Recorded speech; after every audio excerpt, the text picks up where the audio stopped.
Assalamualaikum warahmatullahi wabarakatuh. Perkenalkan, saya Lulu Nur Aziza Haris. Saya merupakan peserta PKDP UIN Surabaya tahun 2026, angkatan ke-6. Hari ini saya ingin memaparkan materi kuliah tentang hukum perdata Islam di Indonesia dengan materi pencatatan perkawinan.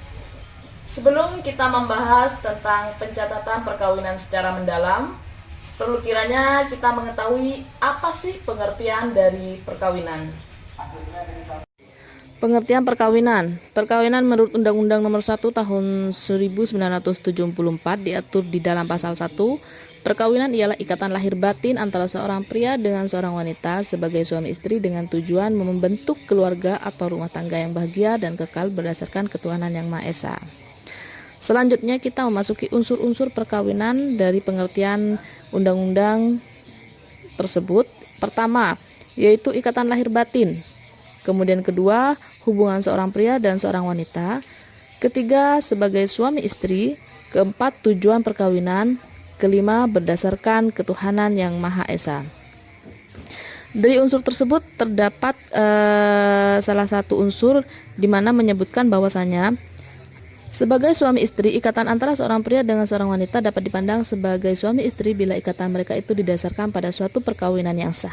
Untuk sahnya suatu perkawinan diatur dalam pasal 2 Undang-Undang Perkawinan. Selanjutnya kita masuki pencatatan perkawinan di Indonesia diatur dalam beberapa pasal peraturan perundang-undangan. Pertama, pasal 2 ayat 2 Undang-Undang Perkawinan mengatur bahwa tiap-tiap perkawinan dicatat menurut peraturan perundang-undangan yang berlaku. Kedua, pasal 5 dalam kompilasi hukum Islam. Agar terjamin ketertiban perkawinan bagi masyarakat Islam, setiap perkawinan harus dicatat. Kemudian pencatatan perkawinan tersebut pada ayat 1 dilakukan oleh pegawai pencatat nikah sebagaimana yang diatur dalam Undang-Undang Nomor 22 Tahun 1946. Ketiga, pasal 6 kompilasi hukum Islam. Untuk memenuhi ketentuan dalam pasal 5, setiap perkawinan harus dilangsungkan di hadapan dan di bawah pengawasan pegawai pencatatan nikah. Perkawinan yang dilakukan di luar pengawasan pegawai pencatat nikah tidak mempunyai kekuatan hukum. Kita memasuki ke tujuan utama pencatatan perkawinan. Terdapat 4 poin. 1. Menciptakan kepastian hukum. 2. Perlindungan hak perempuan dan anak. 3. Akses layanan publik.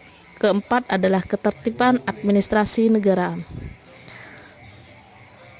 Perlu kita ketahui, pencatatan perkawinan bagi yang beragama Islam dicatatkan di kantor urusan agama atau KUA. Pencatatan perkawinan bagi yang beragama non-muslim dicatatkan di kantor catatan sipil atau biasa disebut juga dengan KCS.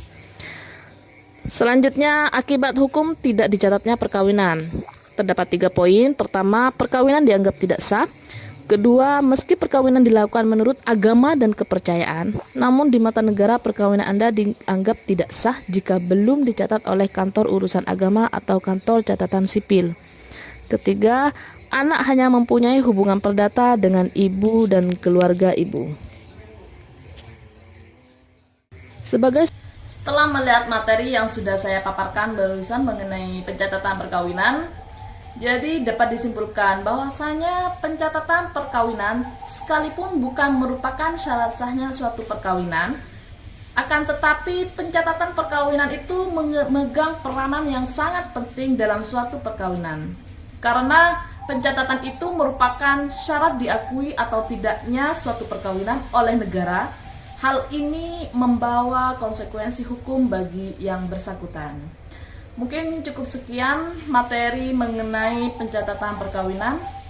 Akhir kata, wassalamualaikum warahmatullahi wabarakatuh.